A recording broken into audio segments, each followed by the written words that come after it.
আমার মেয়েটা এই রায় শুনে হয়তো বাঁচবে, নয়তো সে নিশ্চিত আত্মহত্যা করত। বলো বাবা, তুমি কি চাও? আমি কিছুই চাই না, শুধু দোয়া চাই।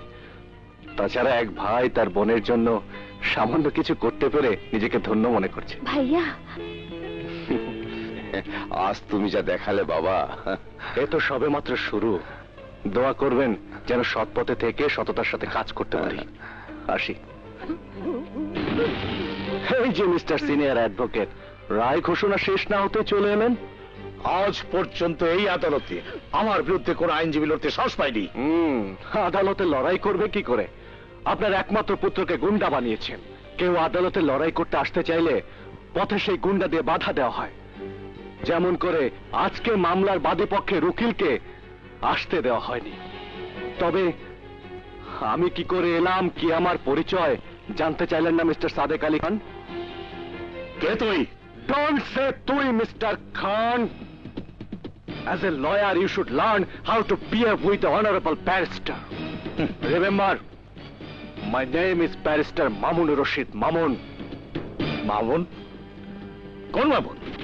জনতার হাতের মার থেকে রক্ষা পাওয়ার জন্য, বংশের ইজ্জত রক্ষা করবার জন্য যে মাঝির কন্যাকে আপনার ওই কুলাঙ্গার পুত্রের পুত্রবধূ করে খান বাড়ির খান মজলিসে উঠিয়েছিলেন, আমি সেই জয়নাল মাঝির ছেলে মামুন। কি? মাঝির ছেলে barrister? Yes, yes, I am a son of a Majhi. Barrister হয়েও গর্ব আর অহংকার করে বলছি, আমি মাঝির ছেলে ব্যারিস্টার। আমি ব্যারিস্টার হয়েছি শুধু আপনার প্রতিপক্ষ হয়ে আইনি লড়াই করবার জন্য। আমি দেখতে চাই আইনি বিষয় আপনার কত ক্রিমিনালি বুদ্ধি আছে।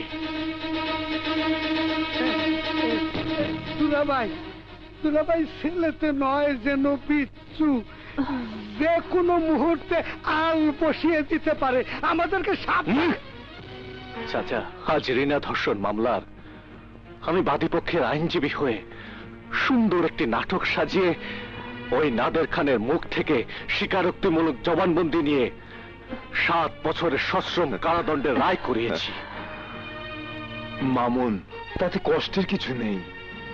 এই সমাজে খারাপ লোকদের এইভাবে সাজা হলে নিরীহ লোকগুলো একদিকে যেমন রক্ষা পাবে, অন্যদিকে যারা অপরাধ কাজের সাথে লিপ্ত তারাই দৃষ্টান্ত দেখে হয়তো ভালো হওয়ার চেষ্টা করবে। ভাইয়া, হাই মামুন ভাইয়া, তুমি কেমন আছো?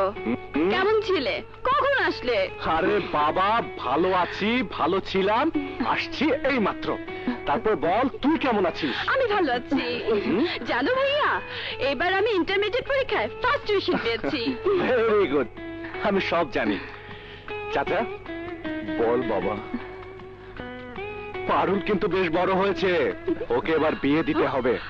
বাড়িতে আসতে না আসতেই আমাকে তাড়ানোর ব্যবস্থা করছো, বুঝতে পেরেছি। ভাবি এসে যেন বাড়িতে কোনো ঝামেলা না দেখে, তারই জন্য এই ব্যবস্থা করছো। আচ্ছা বাবা, আচ্ছা, কথা দিচ্ছি তোকে বাড়ির থেকে কখনোই তাড়াবো না। ভাইয়া, তুমি সত্যি বলছো? আরে বাবা, সত্যি বলছি, সত্যি সত্যি। মা, জলদি ভিতরে চলো, ভাইয়ের জন্য খাবার রেডি করতে হবে না? চলো।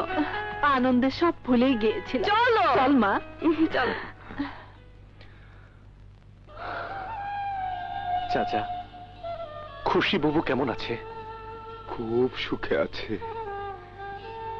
সুখের বোঝা বইতে না পেরে খুশি এখন পাগল।